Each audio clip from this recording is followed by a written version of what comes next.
kita tidak kemudian terima kasih telah diletakkan landasan, telah dibangun 70%, 80%, sehingga kami tinggal 10% lagi gubin kita. Terima kasih Demokrat, terima kasih Pak SBY.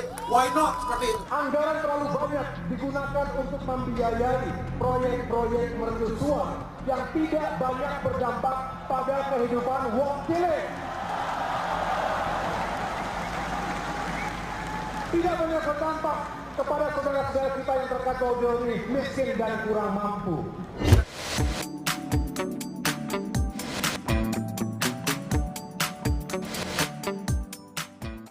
Demi Allah saya bersumpah. Demi Allah saya bersumpah Bahwa saya akan setia kepada Undang-Undang Dasar Negara Republik Indonesia tahun 1945 serta akan menjalankan segala peraturan perundang-undangan dengan seluruh-seluruhnya demi dharma bakti saya kepada bangsa dan negara. Bagi Partai Demokrat ini sebuah peluang yang baik karena dari awal Demokrat ingin berkontribusi dalam pemerintahan.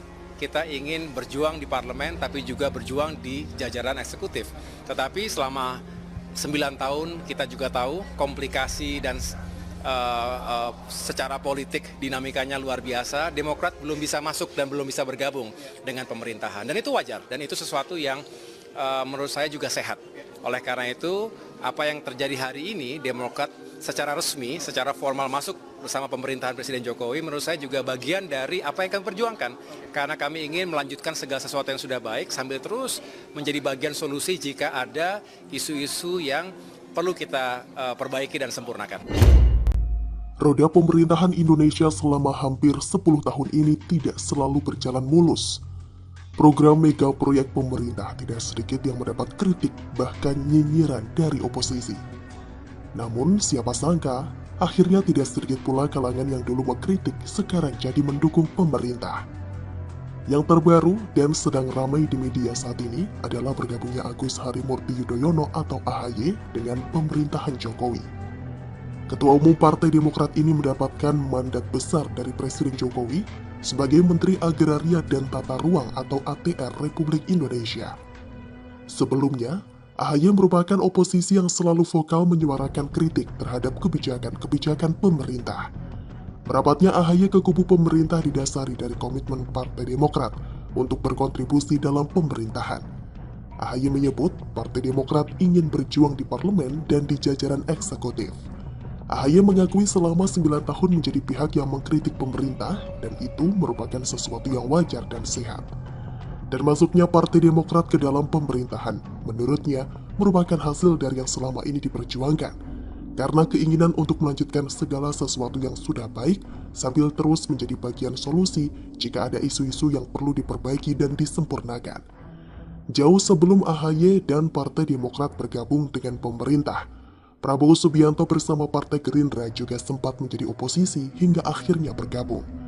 Alasan ketua Partai Gerindra itu akhirnya bergabung dengan pemerintahan Jokowi dan menjadi Menteri Pertahanan adalah komitmen untuk bekerja sama membangun Indonesia sebab kepentingan rakyat lebih utama dibanding kepentingan diri sendiri.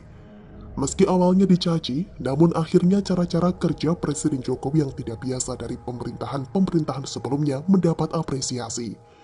Alhasil, Presiden Jokowi membuktikan jika di bawah pemerintahannya, pemerintah banyak memberikan hal positif untuk masyarakat.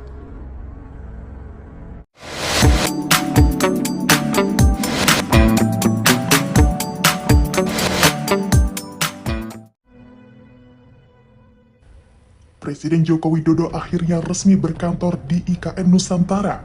Tak hanya berkantor, Kepala negara juga telah bermalam di Istana Kepresidenan untuk pertama kalinya. Hal ini menandakan jika progres pembangunan ibu kota baru Indonesia terus berjalan sesuai target rencana. Bukan tidak mungkin, cita-cita melaksanakan upacara HUT RI ke-79 pun akan benar-benar terwujud. upacara HUT RI ke-79 di IKN Nusantara akan menjadi tonggak sejarah perpindahan ibu kota negara. Momen pengibaran bendera merah putih 17 Agustus 2024 itu juga akan menjadi tonggak sejarah bagi penyempurnaan infrastruktur IKN. Memang ada banyak hal yang menjadi sorotan di IKN. Namun, ada salah satu aspek yang sangat menarik untuk diperhatikan, sejalan dengan progres pembangunan yang telah dilakukan, yakni soal transportasi. Bukan sembarang transportasi, IKN akan memiliki moda transportasi yang berteknologi sumber canggih dan modern. Tanpa menunggu lama, moda transportasi ini akan segera wirawiri di IKN. Pertama, otorita IKN mulai melaksanakan uji coba penerbangan taksi terbang di Bandara Aji Pangeran Tumenggung atau APT Pranoto Samarinda, Kalimantan Timur. Pesawat tanpa awak tersebut berhasil melakukan penerbangan selama sekitar 10 menit dengan ketinggian 50 meter dan kecepatan 50 km per jam. Uji coba ini merupakan langkah awal dalam mewujudkan transportasi udara perkotaan yang efisien dan ramah lingkungan di Indonesia. IKN tidak hanya fokus pada pengadaan, tapi juga pengembangan teknologi. Ini merupakan bukti nyata komitmen pemerintah untuk mengembangkan teknologi transportasi masa depan. Otorita IKN telah menjalin kerjasama dengan berbagai mitra strategis, baik dari dalam maupun luar negeri, untuk mencapai tujuan tersebut. Salah satunya adalah kerjasama dengan Hyundai Motors Company dalam pengembangan prototipe taksi terbang. Pihak otorita IKN berharap uji coba taksi terbang IKN ini dapat menjadi pemicu bagi pengembangan industri penerbangan sipil di Indonesia. Pemerintah optimistis bahwa dalam 5 tahun ke depan taksi terbang sudah dapat beroperasi secara komersial. Kemudian tidak kalah canggih adalah kereta otonom. Rangkaian kereta otonom Autonomous Rail Transit atau ART tersebut bahkan telah tiba di IKN guna memastikan kesiapan kereta untuk uji coba pada pekan depan atau pada 5 Agustus ini. Setelah sampai di IKN, komponen kereta otonom rencananya akan dirakit dan mulai diuji coba secara internal.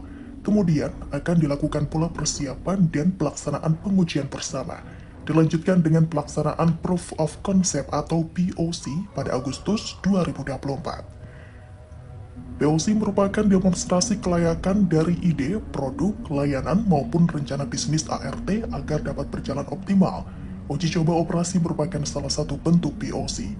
Adapun rangkaian kereta otonom yang akan diuji coba di IKN berjumlah satu rangkaian yang terdiri dari 3 kereta. Selama masa uji coba itu, kereta otonom belum akan dioperasikan secara komersial atau berbayar. Lebih dari itu, IKN berpotensi menjadi lokasi wisata. Kita tahu Balikpapan memiliki destinasi wisata, ada konservasi orangutan hingga penangkaran buaya. Itu semua merupakan bagian dari satu kegiatan pariwisata. Menteri Perhubungan Budi Karya Sumadi mengatakan, pemerintah turut menyiapkan transportasi laut untuk melayani perjalanan wisata ke IKN mulai 1 Agustus 2024.